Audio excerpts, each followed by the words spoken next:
Olá, meus irmãos e irmãs, sejam bem-vindos ao canal Vinícius Siqueira. E se você ainda não é inscrito aqui no canal, se inscreva aqui no canal e não esqueça de ativar o sininho das notificações. Todos os dias são postados vídeos abençoados aqui no canal, para te abençoar. Vamos a mais uma palavra do Senhor. Onde não há revelação divina, o povo se desvia, mas como é feliz quem obedece à lei. Provérbios 29:18. Devemos conceber e viver sonhos. Sem profecia, o povo se desvia. Sem profecia, ou seja, sem visão, não há esperança no amanhã. A galinha deve chocar o ovo para que o pintinho consiga quebrar a casca. Devemos conceber os sonhos e as visões de Deus, para que esse sonho e essa visão rompam a casca e deem a luz na realidade física. Que sonhos você tem? É um sonho carnal ou um sonho que provém de Deus? É importante separar isso, porque mesmo os sonhos de lascívia se manifestam na terceira dimensão física. Existe uma grande diferença entre o desejo carnal e um sonho saudável. O sonho se distingue pela esperança no amanhã e não se relaciona com a injustiça e o pecado. Em contrapartida, o desejo carnal sempre mantém relação com a ilegalidade e o pecado. Existe uma razão pelo qual Moisés fracassou em seu plano para salvar seu povo quando era jovem. Seu fracasso se deu ao fato de que ele sonhou segundo seu próprio critério. Por mais que um sonho seja bom ou agradável, se ele não provém de Deus, não é mais que uma ambição humana. Abraão e José superaram a dificuldade porque sonharam juntamente com Deus. Existe um sonho que provém de Deus, que recebemos por meio da comunhão com Ele. Deus nos faz sonhar por intermédio da Bíblia, do Espírito Santo, da pregação ou em um momento de oração. O sonho de Deus é imenso em comparação com o sonho do homem. Moisés sonhou com a libertação de seu povo. No entanto, Deus sonhou com a exaltação de Israel entre as nações, como uma nação sacerdotal. Deus disse a Moisés: "Vocês serão para mim um reino de sacerdotes e uma nação santa." Essas são as palavras que você dirá aos israelitas. Êxodo 19:6. Assim, o sonho de Deus é maior e mais amplo. É por essa razão que devemos sonhar os sonhos ilimitados de Deus e devemos agarrar-nos a esse sonho por toda a vida, como José fez. É aí que o sonho de Deus nos faz superar qualquer tipo de circunstâncias e obstáculos.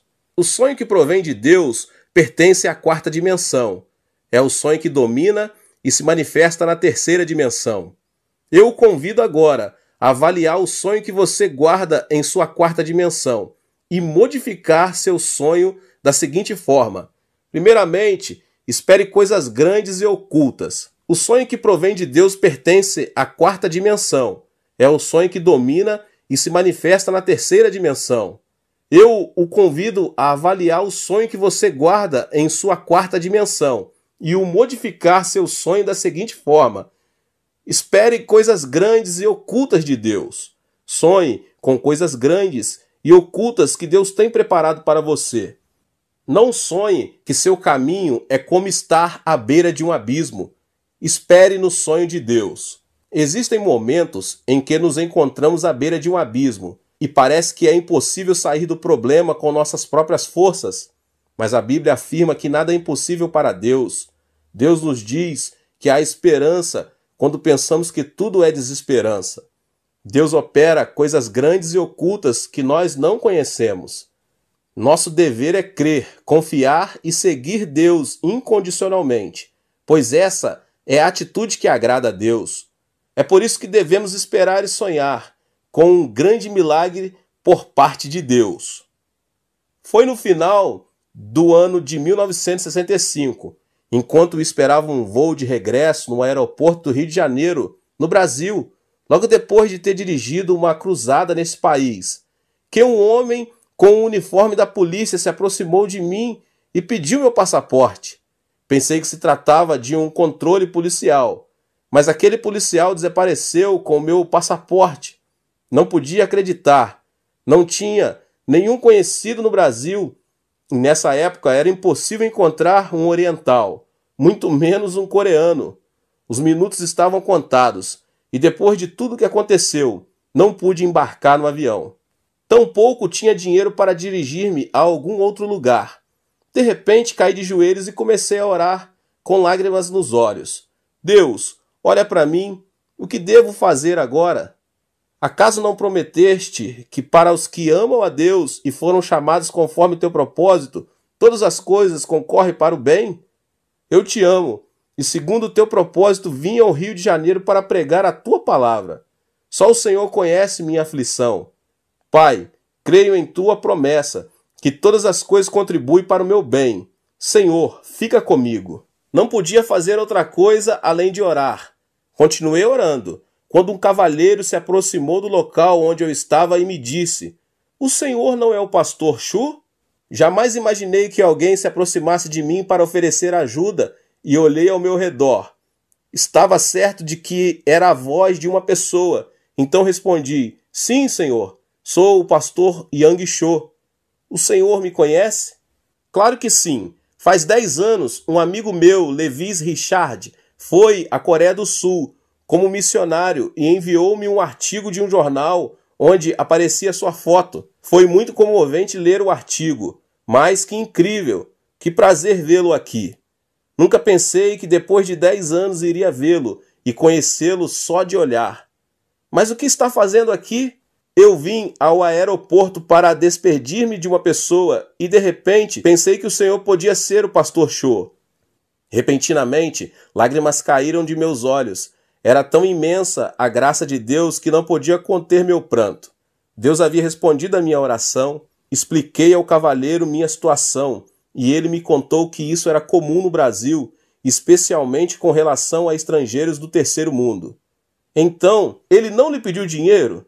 Seguramente não teria levado o passaporte se tivesse dado um pouco de dinheiro.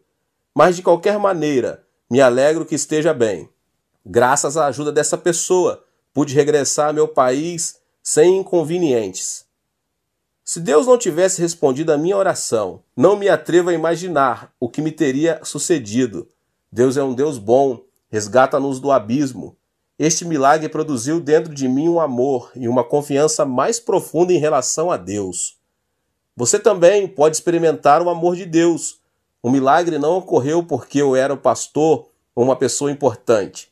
Se você não esmorecer e continuar confiando em Deus, sem abandonar a fé, Deus fará coisas grandes e ocultas que você não conhece. Experimente o milagre por meio da fé. O Êxodo é um excelente exemplo para compreender quão grande e perfeito é o amor de Deus. Deus liberou o povo de Israel dos 430 anos da escravidão do Egito por meio da liderança de Moisés. Mas uma primeira muralha impedia o êxodo. O Mar Vermelho aguardava a chegada dos israelitas. Atrás, os soldados do exército de Faraó vinham com carros dispostos a matá-los. Era uma situação em que não havia nenhuma opção. Adiante, um grande mar. Atrás, todo um exército armado. Entre o povo se levantavam vozes de murmuração. O povo de Israel clamava, dizendo que não restava outra coisa senão morrer. E todos começaram a murmurar contra Moisés. Foi nesse momento que Deus disse a Moisés: Não tenham medo, fiquem firmes e vejam o livramento que o Senhor lhes trará hoje. Erga a sua vara e estenda a sua mão sobre o mar, e as águas se dividirão. Deus não havia abandonado o seu povo. Quem pensou que o povo cruzaria o Mar Vermelho? O próprio povo não imaginava isso, tampouco o faraó. Deus tem coisas grandes e ocultas preparadas que com sabedoria humana é impossível discernir. O Mar Vermelho se dividiu em dois quando Moisés ergueu a vara sobre ele. O povo de Israel se arrependeu de ter ofendido a Deus, voltou a agarrar suas mãos de poder e conseguiu cruzar o mar com êxito. No afã de alcançar seus escravos, os egípcios também tentaram atravessá-lo. Mas algo incrível aconteceu. As águas se fecharam sobre os egípcios, sobre seus carros e sobre seus cavalos. O mar acabou arrasando a vida de todo o exército egípcio. A divisão do Mar Vermelho não foi um fenômeno natural. Por meio dele, Deus mostrou a seu povo aquelas grandes coisas e ocultas que tinha preparado para ele. Deus não muda e está conosco hoje, sustentando-nos com sua mão de poder. 1 aos Coríntios 2,9 diz: Todavia, como está escrito, olho nenhum viu, ouvido nenhum ouviu, mente alguma imaginou que Deus preparou para aqueles que o amam. Sonhe e tenha esperança e creia que o amor e a bênção que Deus preparou para cada um de nós são maravilhosos. Algo grandioso acontecerá em sua vida. Deus criou o homem no último dia da criação, como coroa da criação. Criou primeiro todas as coisas e depois Adão e Eva, a quem outorgou o poder de dominar e subjugar a terra. Note que primeiro Deus criou todo o necessário para que o homem, pelo amor de Deus, habitasse a terra. O mesmo Deus que preparou a criação para Adão e Eva pudessem habitar a terra, preparou nossa vida para que em Cristo Jesus experimentemos o novo nascimento. Deus predestinou nossa salvação antes da criação do mundo. Não que tenhamos pecado por acaso, e por acaso se abriu um caminho para a nossa salvação. A cruz de Jesus Cristo era um evento pré-determinado para redimir nossos pecados. Gênesis 3,15 diz: Porém inimizade entre você e a mulher, entre sua descendência e o descendente dela. Este lhe ferirá a cabeça, e você lhe ferirá o calcanhar. Esta palavra implicava muitos eventos que ocorreriam no futuro. É importante saber que a cruz de Jesus não foi uma casualidade, mas sim um plano pré-determinado. O Senhor veio à terra em carne, nasceu do ventre da Virgem Maria, o que indica que Jesus, semente da mulher, iria converter-se no inimigo do diabo. Ou seja, Deus havia antecipado o plano da salvação por meio de Jesus Cristo, antes do momento da queda de Adão e Eva. 600 anos antes de Cristo, o profeta Isaías profetizou que Cristo morreria crucificado. Isaías 53, 4 e 5 diz: Certamente ele tomou sobre si as nossas enfermidades, sobre si levou as nossas doenças. Contudo, nós o consideramos castigado por Deus atingido e afligido, mas ele foi transpassado por causa de nossas transgressões, foi esmagado por causa de nossas iniquidades. E o castigo que nos trouxe a paz estava sobre ele, e pelas suas pisaduras fomos curados. Esta passagem da Bíblia nos revela quão determinado estava o plano da salvação, a razão pela qual podemos ser salvos, por meio da fé em Jesus Cristo, deve-se ao fato de que o Senhor preparou o caminho para a salvação.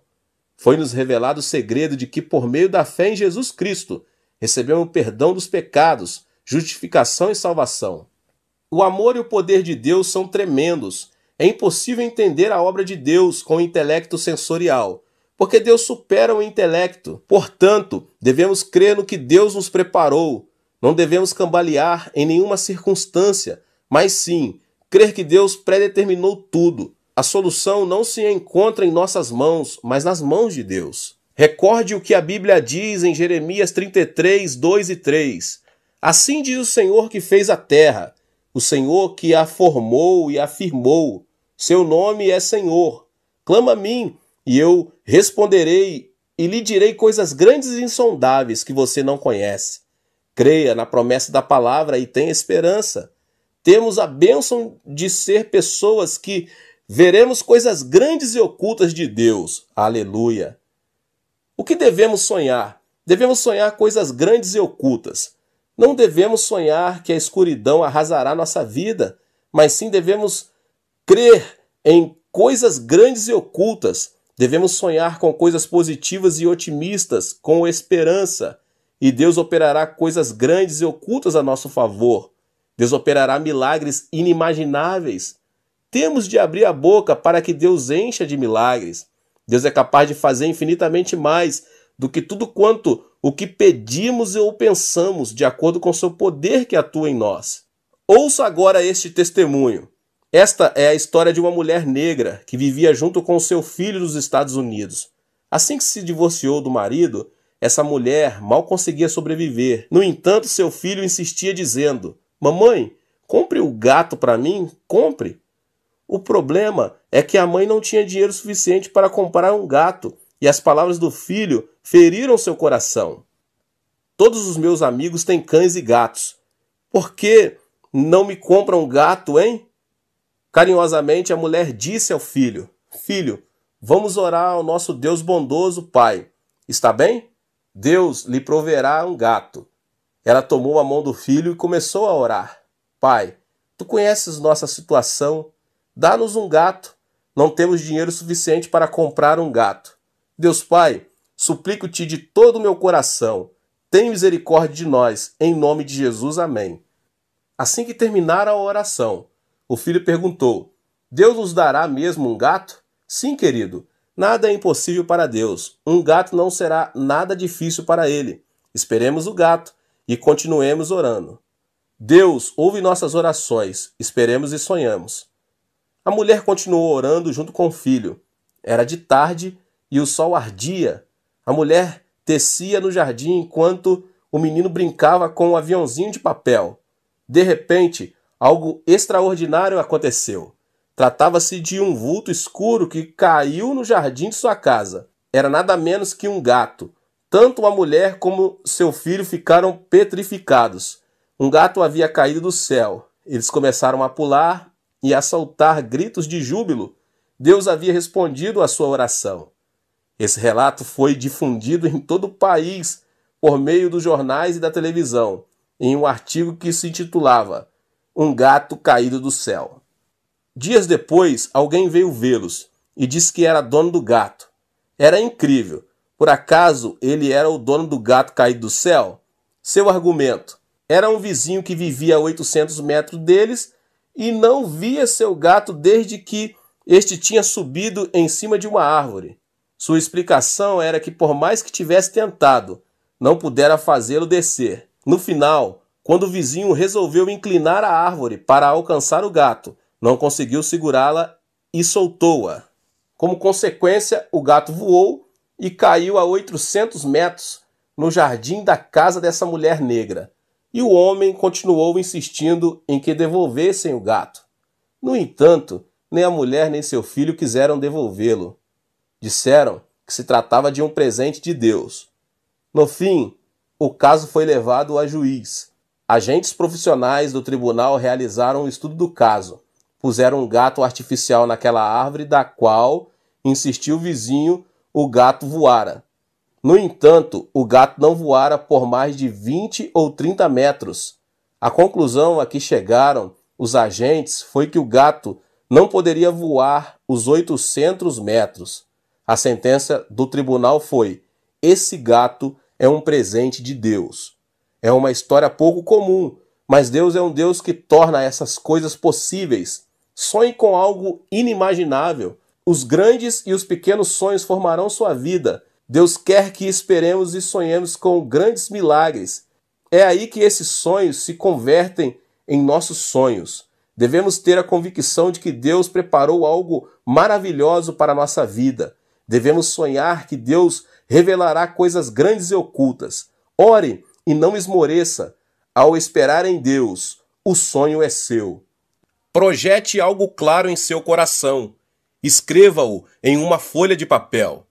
Ore até receber uma meta clara e ter convicção. Avalie sua meta à luz da palavra de Deus. Qual é seu sonho? Convido-o a escrever seu sonho em um papel. Leia-o e leia-o todos os dias, pois verá como seu sonho se faz realidade.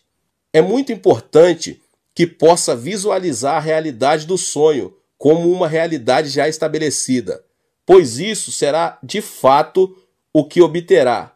Espere e creia que seu sonho já é uma realidade palpável.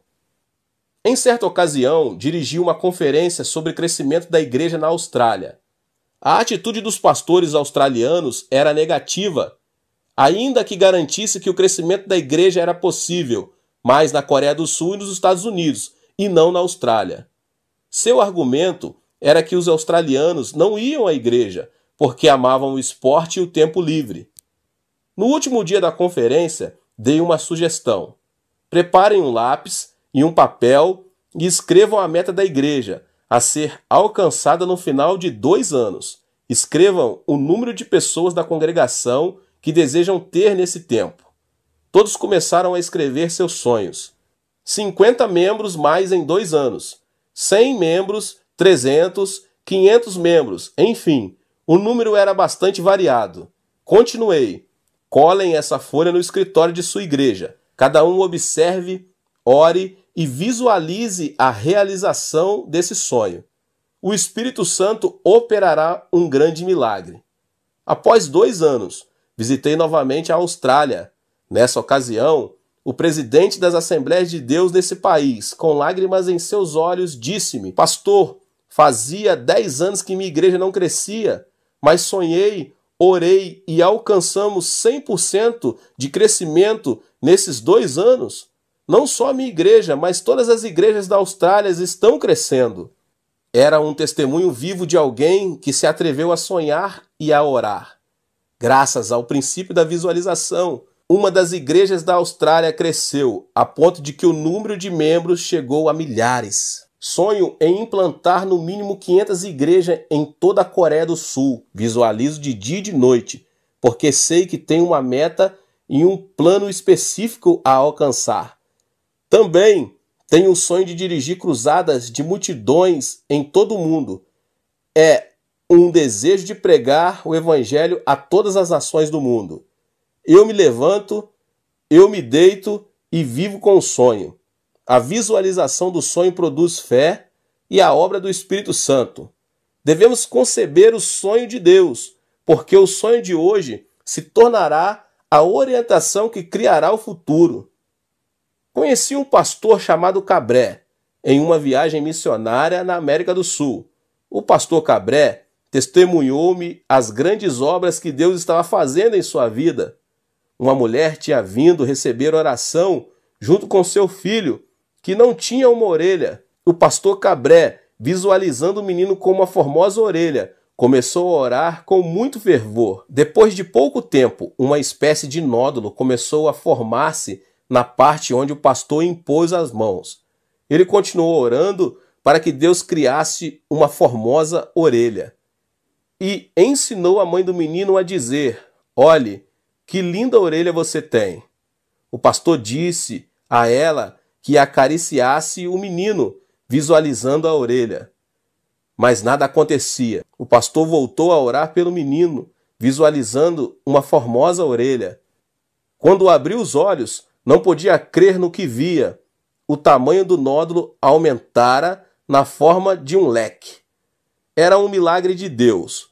O que você desenhar hoje na fé, com a ajuda do Espírito Santo, é o que obterá no dia de amanhã. A meta do sonho da 4ª dimensão deve ser específica, porque a realidade física da 3ª dimensão não é abstrata, mas uma dimensão específica. Estabeleça e visualize a meta. Você também deve orar até obter uma meta clara e determinada. O jejum serve para clarear nossa 4ª dimensão, ou seja, para definir mais especificamente nossos sonhos. É por meio do jejum que conseguimos abandonar o ego que diz: posso fazer tudo, e voltar-se para Deus a fim de ser transformados. A mudança da 4ª dimensão ocorre quando há uma mudança em nós mesmos e quando reconhecemos detalhadamente o sonho que Deus tem para nós. Portanto, desde que essa meta clara e específica seja revelada em sua vida por meio da oração. É preciso estabelecer metas mediante a cruz. Todo atleta, todo chefe de família, todo paciente tem uma meta a alcançar. É nosso dever sonhar esses sonhos a partir de uma perspectiva distinta. Devemos olhar para a cruz de Jesus Cristo e sonhar especificamente que fomos salvos da enfermidade do espírito, da alma e do corpo, assim como das circunstâncias. Não devemos deixar-nos influenciar pelo estado atual de nosso espírito, de nosso corpo e de nossa alma, nem pelas circunstâncias. E assim, aceitar o sonho de Cristo. Em 1 Pedro 2,24 encontramos: Ele mesmo levou em seu corpo os nossos pecados sobre o madeiro, a fim de que morrêssemos para os pecados e vivêssemos para a justiça. Por suas feridas vocês foram curados. Devemos aceitar o sonho de Cristo mediante a cruz. A desordem mental será sanada e veremos o poder de Deus. Devemos visualizar a bênção de Abraão e a meta de nossos sonhos mediante a cruz.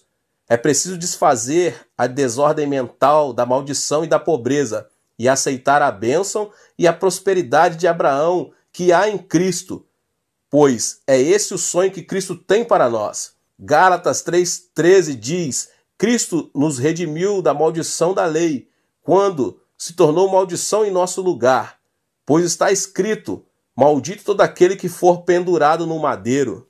Devemos estabelecer metas mediante a cruz de Cristo.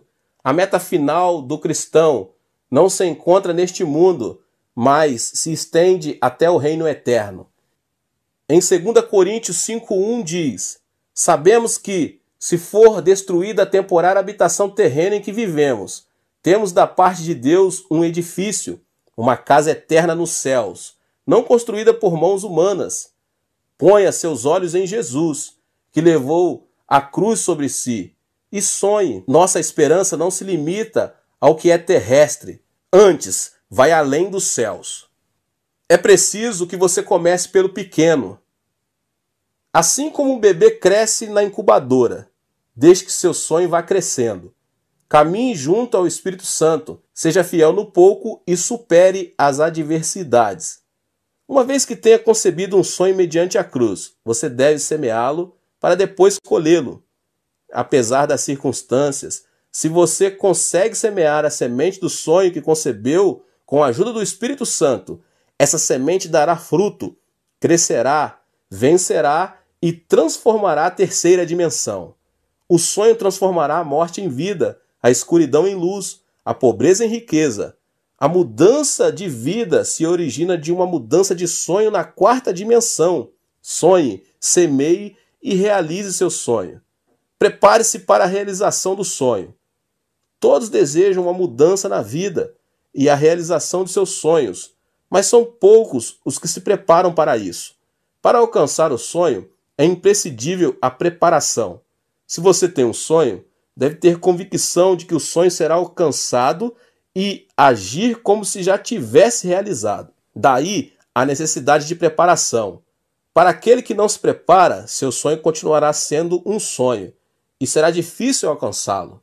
O templo central da Igreja do Evangelho Pleno de Ioldo, utilizado hoje, é um templo que foi reconstruído e ampliado de dentro para fora. Ao ver que minha igreja apresentava um crescimento explosivo, fiz um plano de construção de um complexo ao redor de um templo central, o departamento de educação, 2 centros para as missões e um edifício para o jornal diário. Também senti que devia reconstruir o complexo do Monte da Oração, porque sabia que muita gente necessitava de ter uma comunhão mais íntima com Deus em um lugar isolado da cidade, mas só contava com $2.000 no bolso. O custo aproximado da construção era de $2 milhões, mas Deus proveu todos os recursos. Deus é meu capital. Lembre-se, a visão e a paixão precedem as finanças, porque Deus provê nossas necessidades. Existem prioridades na obra de Deus. Primeiro, devemos avaliar se algo é da vontade de Deus. Segundo, devemos estabelecer metas claras. Terceiro, necessitamos ter paixão para alcançar a meta. Quarto, temos de crer que Deus nos ajudará. Uma vez que tenha respeitado essas prioridades, é o momento de fazer contas na calculadora e pagar o preço. Em meu caso, sigo adiante crendo que Deus proverá os recursos. As circunstâncias e as adversidades nunca são um impedimento. Só caminho pela fé, porque Deus é quem cumpre sua palavra. Como pais, preparamos a roupa, os sapatos e o berço mesmo antes de o bebê nascer. O mesmo acontece com nossos sonhos. Uma vez que tenha concebido o sonho, você deve se preparar para as alternativas reais e saber que prosseguirá pelo poder do Espírito Santo, pois essa é a única forma de conceber um sonho. Um sonho não é algo que se cumpre, e sim algo que nasce. Prepare a cama onde o sonho recém-nascido possa descansar. Prepare-se. O sonho de Deus vai além de nosso entendimento. Ele quer que o evangelho seja pregado em todo o mundo por meio da igreja. Devemos trabalhar para alcançar o sonho de Deus. Deus é nosso capital maior. Deus não nos desapontará enquanto caminharmos em fé e confiarmos em seus recursos. Ore até alcançar o sonho. Gênesis 17 diz que Deus prometeu a Abrão um filho quando Abrão tinha 99 anos de idade. Abrão e Sarai não tinham filhos, mas Deus lhes disse que chamara as coisas que não são como se já fossem. Abrão tinha 99 anos e sua esposa 89. Já eram anciãos de idade e sem filhos. No entanto, Deus mudou o nome de Abrão para Abraão e o de Sarai para Sara, que significam pai de multidão e mãe de multidão. Eles não tinham filhos, mas para Deus os filhos já tinham vindo. O significado da frase que diz que Deus chama as coisas que não são como se fossem é que para Deus o tempo é presente. Portanto, para Deus, Isaac já havia nascido. Mas Deus ordenou que chamassem as coisas que não são como se fossem, porque o homem não conseguia ver com seus olhos físicos. O cristão deve chamar as coisas que não são como se já fossem e confessá-las. O Senhor Jesus disse: portanto, eu lhes digo, tudo o que vocês pedirem em oração, creio que já o receberam, e assim lhes sucederá. Isso significa que devemos visualizar, pensar e crer nas coisas que não são como se já fossem, e devemos crer que as recebemos, ainda que não sejam palpáveis neste momento. O Senhor Jesus disse: eu lhes asseguro que se alguém disser a este monte, levante-se e atire-se no mar, e não duvidar em seu coração, mas crer que acontecerá o que diz, assim lhe será feito. O que implica que devemos ter confissão de que o monte será arrancado e lançado ao mar antes de termos mencionado tais palavras. Outra coisa bem importante é orar com muito fervor. Então, até quando devemos orar? Devemos orar até que o Espírito Santo nos dê convicção do que é suficiente e do que não é e nos diga: agora basta. Isso é algo que você certamente já experimentou. Em minha experiência pessoal, quando oro pela primeira vez por algo novo, sinto que existe uma distância muito grande entre minha pessoa e a resposta. Mas quando insisto em oração, digo: Deus responde, responde. Sinto que a resposta se aproxima. De repente, um dia recebo a convicção de que minha oração foi respondida. É aí que começo a pensar, visualizar e confessar o que não é como se fosse. Existem muitas pessoas que vão ao monte da oração para receber saúde. Antes de chegar ao monte, a saúde parece algo muito distante. Mas depois de orar durante 1, 2 ou 3 dias, chega um momento em que a pessoa recebe a convicção que foi curada e confessa: fui curado, mas a saúde ainda não chegou. Lembre-se de que a figueira não secou no mesmo instante, mas um dia depois que Jesus a amaldiçoou. A convicção está presente, mas também a enfermidade. Não obstante, alguns dias depois de regressar no monte da oração, a enfermidade desaparece. Existe um lapso entre a convicção e o cumprimento. Por exemplo, pense na erva do campo. Se você arranca a erva, ela não seca no mesmo instante, pois ainda que já esteja morta, isso requer pouco mais de tempo. Da mesma forma, o que recebemos já existe, mas necessita de tempo para que se manifeste na realidade. Uma irmã de minha igreja não podia nem sequer subir as escadas, em virtude de um problema de coração. Os médicos a aconselharam a submeter-se a uma cirurgia. A artéria coronária estava obstruída. Mas essa irmã decidiu dirigir-se ao monte da oração. Deus Pai, aqui está o dinheiro necessário para a operação. Eu o ofereço a ti. Quero que tu me operes diretamente. Sei que isso soa estranho para um incrédulo. Se a artéria está entupida, como alguém poderá salvar sua vida sem uma cirurgia? Contudo, enquanto ela orava, senti uma forte convicção do Espírito Santo, que ela dizia que tinha sido curada. Salte! Era a voz do Senhor. Todavia, Um movimento brusco podia levar-lhe à morte. Mesmo assim, sua convicção levou a levantar-se e dar saltos. Estranhamente, não teve problemas respiratórios. De repente ouviu uma voz que dizia: "Quero que você suba ao cume de Elias e volte." O cume de Elias é o cume do Monte da Oração e é bastante difícil de subir, mesmo para uma pessoa normal, saudável. No entanto, a irmã não hesitou em subir ao cume de Elias e voltou sem problemas. Era um milagre de Deus.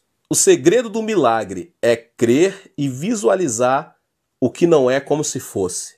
Diante de um pedido, devemos orar sem cessar, até que tenhamos recebido a convicção da resposta. Devemos orar com fervor, por mais que a meta nos pareça demasiado difícil de alcançar. O esposo e a esposa incrédula, o sonho quanto aos filhos, o trabalho, a enfermidade, são como uma grande montanha. Ore por aquela meta, visão e sonho que parecem inalcançáveis ante seus olhos, e não cesse de fazê-lo até que tenha recebido convicção de que seu pedido foi respondido. É preciso visualizar a realização de seu sonho e seja fiel no pouco. O herdeiro da indústria de aço de Carnegie chama-se Charles. Formado apenas na escola primária, começou a trabalhar na fábrica como um peão em todo tipo de trabalho. Apesar de sua posição não ser algo nobre, nunca perdeu o sonho e era fiel em tudo o que lhe encomendavam. Foi fiel pensando que era o dono da empresa e sonhava com um amanhã de êxito. Limpava cada canto da fábrica todos os dias, como se fosse sua casa e como se ele fosse o dono da fábrica. Seus colegas o criticavam, mas ele limpava a fábrica em dias de sol ou de chuva. Sonhava que a fábrica era sua propriedade. A atitude desse trabalhador terminou comovendo o coração de toda a gente. Sua fidelidade serviu como mérito para começar a trabalhar como um empregado no departamento de limpeza. Assim que ascendeu como empregado, continuou trabalhando com a mesma fidelidade de antes. Sua atitude fiel foi difundida de boca em boca e o presidente da empresa, Carnegie, decidiu contratá-lo como seu secretário pessoal. Esse homem continuou sendo fiel em seu novo posto de trabalho e serviu como porta-voz do presidente. Sua filosofia de trabalho era: sou o dono da empresa, portanto devo trabalhar com a mentalidade de que se alguém me obriga a levar uma carga por 1 milha, devo ir com ele 2 milhas. E se alguém me pede a túnica, devo dar-lhe também a capa. E trabalhou fielmente. O presidente Carnegie, comovido pela fidelidade de seu secretário, ofereceu-lhe um incentivo de $1 milhão, quando o salário anual de seu secretário era de $2 a $3 mil. E à vista de todos os seus empregados, Carnegie disse que o sonho e a fidelidade de Charles era algo imensurável. Quando chegou o momento da aposentadoria de Carnegie, todos os empregados começaram a se perguntar quem iria sucedê-lo nessa grande empresa. Alguns afirmavam que algum graduado da Universidade de Harvard ou Princeton ou algum filho de um empresário importante iria substituí-lo no cargo de presidente. Carnegie, porém, nomeou Charles o novo presidente da indústria de aço, o qual havia começado como peão e trabalhado no departamento de limpeza e, por fim, servido fielmente a Carnegie como seu secretário. Isso causou um grande impacto em todo o mundo, até no próprio Charles. Carnegie enfatizou que sua empresa deveria ser dirigida não por uma pessoa com títulos de estudos avançados, mas por alguém com amor, fidelidade e sonhos com relação à empresa. Em outras palavras, Charles era o homem em que Carnegie confiava, por seu amor, fidelidade e sonhos em relação à empresa. Eu o exorto a que dê o melhor no lugar em que se encontra. O Senhor está com você e quer ajudá-lo. Seja fiel no pouco. Deus vê tudo e conhece as fibras mais íntimas do nosso coração. Deus nos exaltará a seu tempo. Ponha seu olhar em Deus e seja fiel no que lhe foi confiado. O túnel da aflição leva-o à realização do sonho. Não se alcança o sonho por acaso. É necessário que se passe primeiro pelo túnel da aflição. Ou seja, existe um preço a pagar. É por meio da aflição que abandonamos nosso ego e confiamos em Deus. Deus usa a aflição como uma ferramenta para nos quebrantar, para fazer-nos voltar a seu caminho. Deus predestinou todas as coisas para a nossa vida. Deus nos abençoa à medida que caminhamos e não nos afastamos do caminho que Ele preparou. É imprescindível visualizar e pagar o preço para alcançar o sonho. A aflição é o plano de Deus para quebrantar nosso ego e fazer-nos obedientes a Ele. A aflição ajuda nossa fé a crescer e a faz mais vigorosa. Só aquele que experimentou a aflição e a tribulação poderá alcançar seu sonho e destacar-se por sua firmeza. Os músculos do braço adquirem força por meio do exercício. Da mesma forma, os músculos de nossos sonhos ganham força por meio da aflição e da tribulação. A aflição é a semente que leva consigo um sonho e uma esperança maior. É como um túnel e você precisa ultrapassá-lo. A aflição é o túnel que nos leva ao sonho. Se você se nega a passar pelo túnel, seu sonho jamais poderá ser alcançado. É necessário passar para o outro lado do túnel. É através do túnel da tribulação que conseguimos chegar a um mundo mais amplo de sonhos e de esperanças. Em 1 Pedro 1,7 diz: assim acontece para que fique comprovado que a fé que vocês têm, muito mais valiosa do que o ouro que perece, mesmo que refinada pelo fogo, é genuína e resultará em louvor, glória e honra quando Jesus Cristo for revelado. A aflição é como um prato de comida que se encontra sobre uma mesa chamada sonhos, porque o sonho tem um preço. É necessário comer a aflição para alcançar o sonho. O sonhador recupera as forças ao alimentar-se da aflição, para seguir adiante.